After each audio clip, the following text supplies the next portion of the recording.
Hello, beautiful souls. How are you doing today? Today is episode 24 of The Fire of Grief. Thank you so much for joining me today.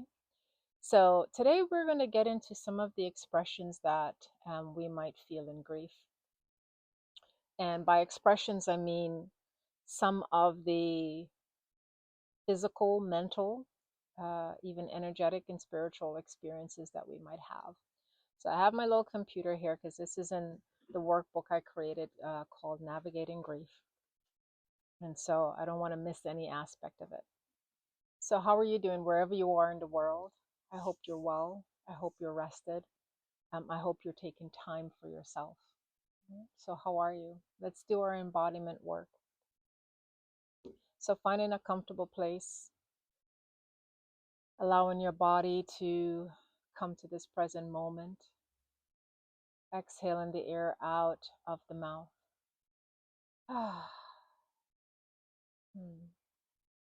And then taking a natural in breath through the nose. I like to call this an arriving breath, a breath that brings us into the present moment. And as we exhale, we have the courage to let go a little bit.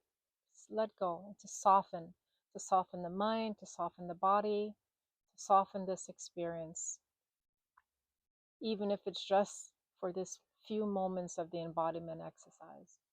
Again, taking a deep breath in through the nose. Exhaling with a sigh out the mouth. Oh, that feels so good. And just do that a few more times on your own.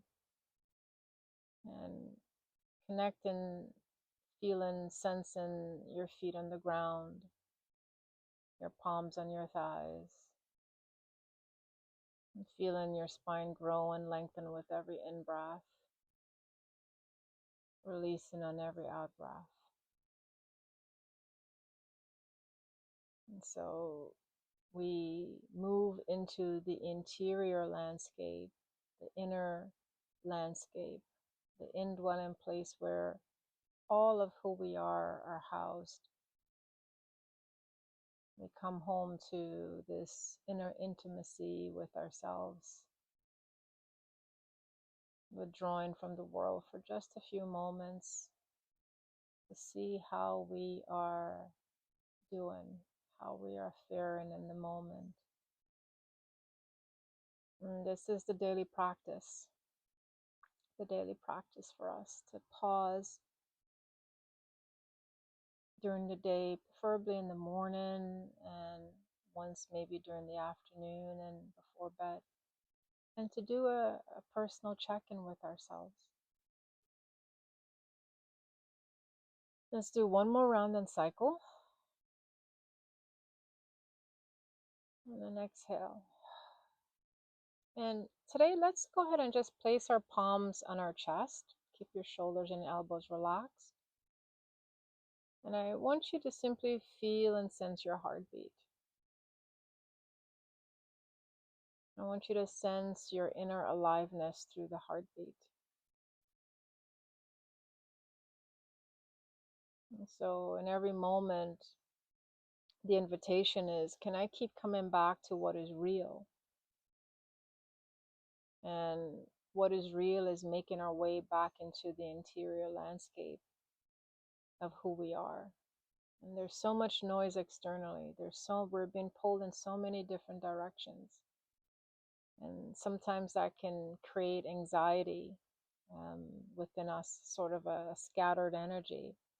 And so we do this work to slow things down and to come back to self. And when you feel ready, you can release your hands. So as we've been talking, grief is not a linear process, right? We talked about that in the previous episode. And I mentioned before that grief is a multidimensional experience. And it's multidimensional because it affects us mentally, physically, emotionally, spiritually, right? And I'm going to tack on a fifth one, energetically. And all of these aspects of who we are layered, and it's multifaceted, right? and they're all informing each other as well, right? And so the body is informing the mind, and the emotional body. It's all intricately woven together. And so I wanted to give you some, and I know during my own grief experience, oh God, I felt so much. I felt so much. It was like my body was so alive.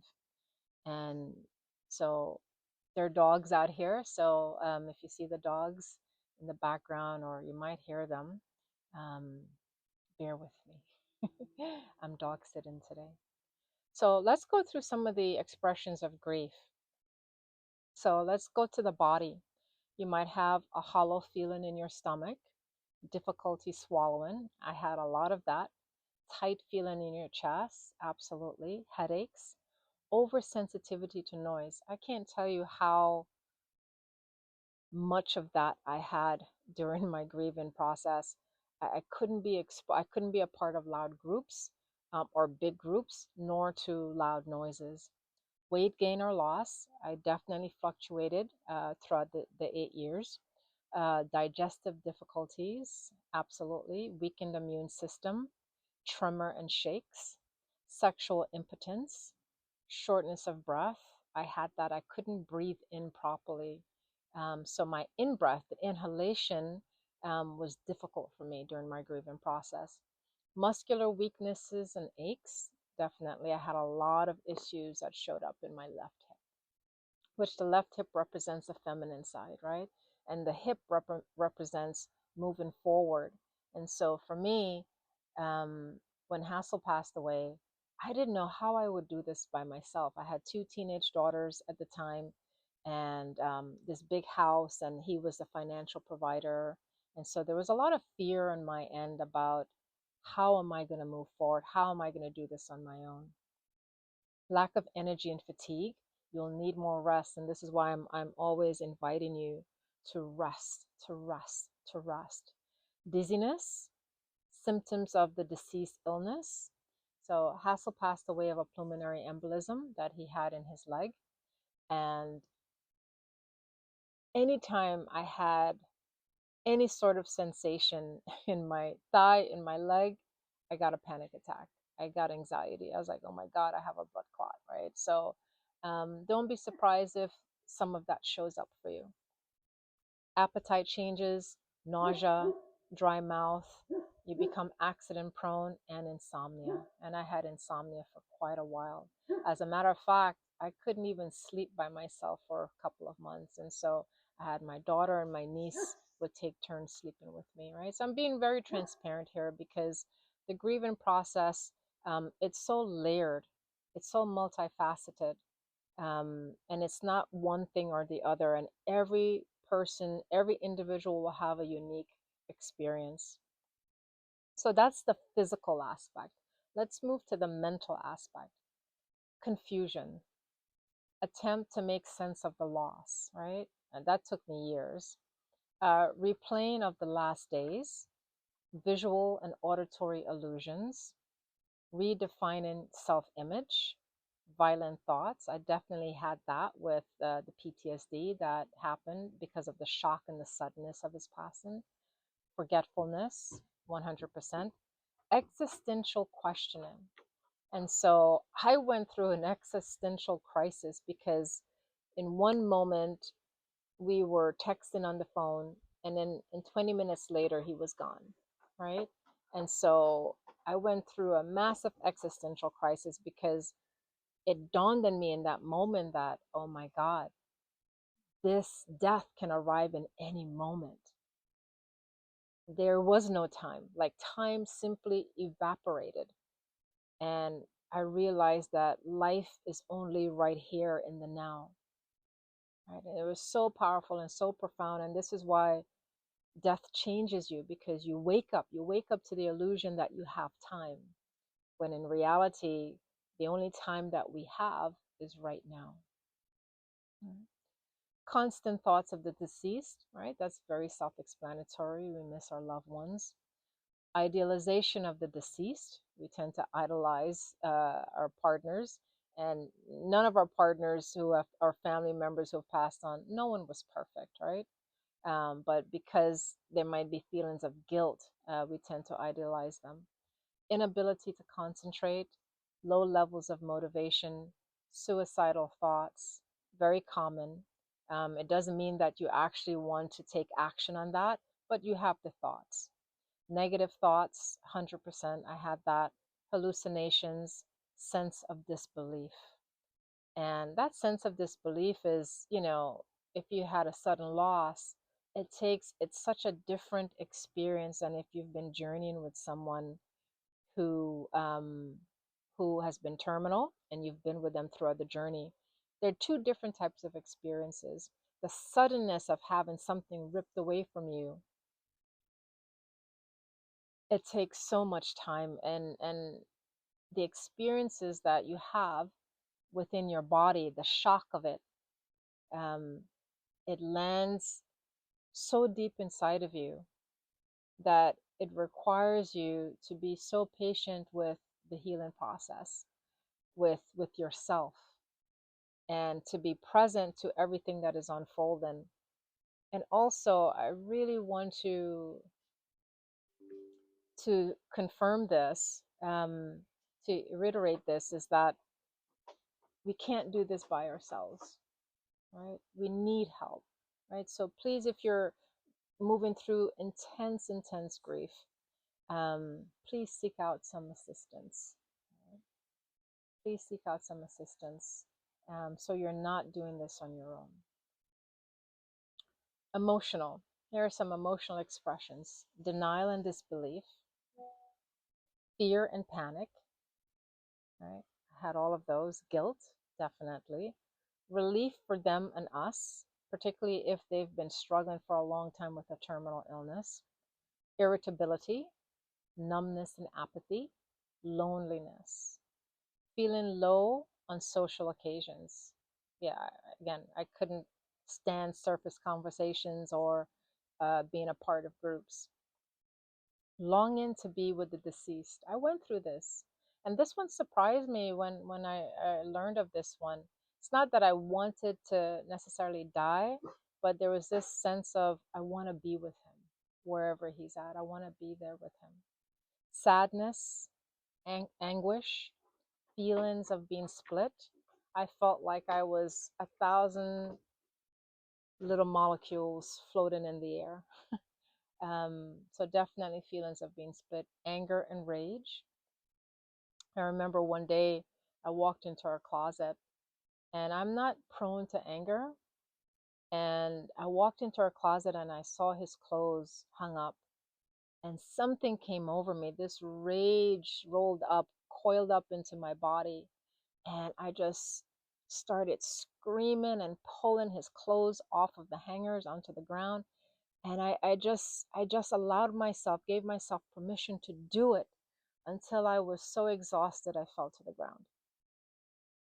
And giving myself permission to experience that sacred rage, and we'll do a video on that, an episode on that. That sacred rage helped me to release something that I was holding on to so tightly. Because part of me was like, how could you leave? How could you die? There's anger with him, anger with God. And so that opportunity to express this sacred rage was really powerful. Regret, anxiety, depression, shock, abandonment, 100% felt that. Mood swings, feelings of inadequacy, hopelessness, and aloneness. So, behavioral and social changes that you might see within yourself: absent mindedness, deep sighing, yes, crying uncontrollably, unpredictably every day, wearing personal items of the deceased. I did that. I would wear like his sweaters, retelling your experiences with the deceased, taking on mannerism, traits of the deceased. I didn't have that. Increased use of tranquilizers. I personally chose not to numb myself. So I chose, despite how intense everything was, I chose not to be on any sort of medication. Settlement of unfinished business, yes. Impaired work performance, social withdrawal, overspending, increased use of alcohol and drugs. Didn't have that issue. I tend not to drink. Difficulties making decisions, talking to the deceased all the time, inappropriate responses, fulfilling wishes of the deceased, overdoing, taking on too much, changed relationships. So these are some expressions that might be that might come through us at some point during the our grieving experience. It won't all happen at once, and it might be a year later before one of these expressions show up in your life, right? But I wanted to give you the expression so you are aware if you are going through something like that. You know, oh, this is part of the grieving process. This is part of the grieving process. There's nothing wrong with me. This is very natural. And then you can give yourself permission to relax in it and to know that you're well, you're fine. You're simply having an experience of grief showing itself. Right? So one of the homeworks that I want you to do is to go through, maybe listen to this episode again, and maybe write down what you're currently experiencing. What are you experiencing physically? What are you experiencing emotionally? What behavioral changes are you noticing within yourself? What mental changes are you noticing within yourself? Just so you can notice where you are in the journey. Right? And if you don't have a grief journal yet, I recommend having a journal, a grief journal, so you can begin to record and just write the things that you are going through and experiencing. I have found that so powerful for myself throughout the journey, is to write, record what I was feeling and what I was going through. Yeah. So that's it for episode 24. Um, Again, if you like this content, you like this video, click the like button, share it with someone who might be going through grief, where this might be helpful for them. Right? So let's see what Spirit has to say, what message it has for us today, based on all that we have experienced in this episode.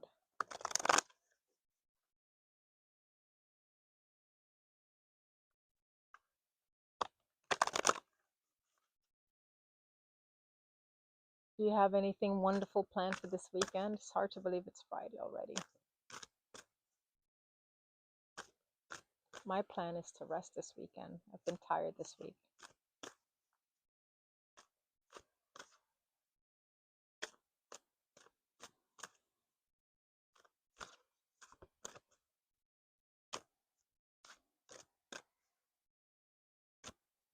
So,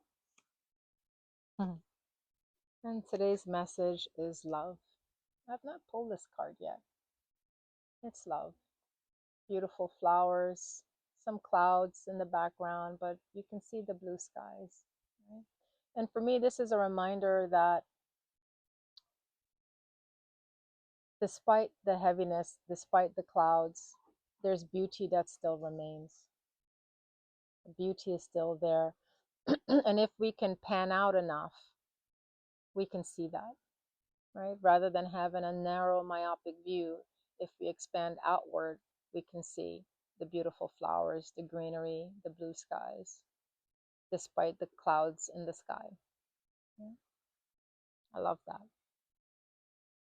Thank you so much for being with me today. I'm wishing you so much love, so much joy in your life, so much peace in your life. Until tomorrow, blessings to you.